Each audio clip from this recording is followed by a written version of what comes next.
Ayun, good morning mga tropang karburador, Noinilo Projects po ito. Mayroon tayong project ngayong araw ng Miyerkules, September 3, 2025.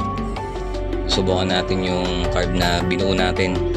Galing ito ng ng Panga. May mga kulang na parts, nilinis na natin tsaka kinumpleto natin. Ayan, ikakabit natin ngayon dito sa ating engine, sa ating Nissan Sentra. Ayan, una natin inalis, siyempre itong fuel line dito niya, sunod yung cable, gas pedal cable, tapos yung kanyang, ayan, yung carb socket punutin nyo, tapos yung isang vacuum line punta sa likod ng carb dito yan. Ayan, yan. Tapos yung isang vacuum line naman dito sa idle up, eto, ayan, galing naman yan dun. Ayan, pag nahugot nyo na yun at susunod nyo ng kakalasin, ito naman yung sa ilalim niya, yun, ito yun, apat na 12mm bolt. Ito lang ginagamit ko dyan, ito lang. Ayan, L-type na 12mm.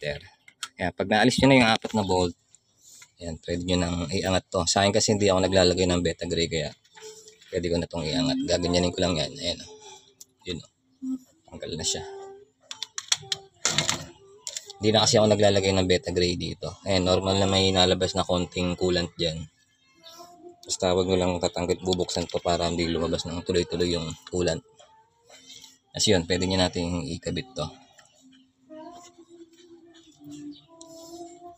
Ayan, sa mga gusto po mag-DIY baklas kabit ng Sentra carb, ayan, ganun lang rin ulit. Hindi nyo na kailangan lagyan ng beta gray. Basta maayos pa yung inyong basta check nyo lang yung gasket kung buo pa, maayos pa. Ito maayos pa naman, wala pa namang napunit. Ayan, para maganda yung lapat niya, patong nyo lang ulit na ganon.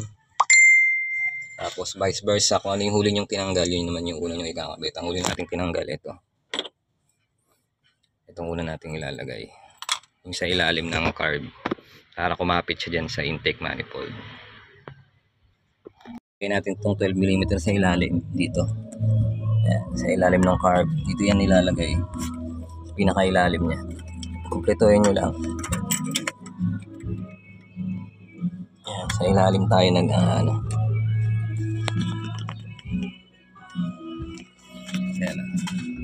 ito sa ilalim. Ayan, ayan yung isa, di pa natin masyadong naigpitan na yan, pinakailalim ng intake manifold. Ayan. Yan, ganun lang po kung naikpitan nyo na yung apat na bolt, yun, isa-isahin nyo na yung mga tulad nitong carb socket, gas cable, tapos yung fuel line, tapos yung dalawang vacuum line. So yun, pwede nyo na po paandarin yung sasakyan para matesting yung carb. Natapos na po natin ikabit yung apat na 12mm bolt doon. Ayan, ikakabit naman natin ngayon yung ito, fuel line dito. Lagyan na natin yung clamp.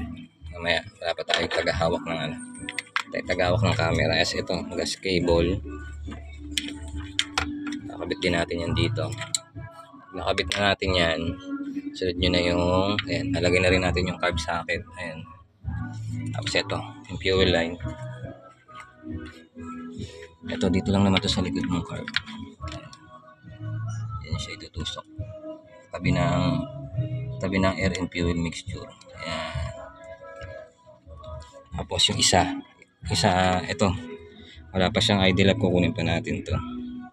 Ayan, tapos pagka na natin, na kompleto na natin kabit, buhusan lang natin dito ng konting gasolina, siguro mga 3-4 na kutsara, buhusan natin dito para mas mabilis siya umistart, kasi totally tuyo yan sa loob, walang laman. Medyo magkakaroon yan ng hard starting. Para mabilis siya umandar, lagyan nyo lang ng gasolina ng konti. Mga 3-4 na kutsara. Yun lang po. Noinilo Projects. Maraming po salamat.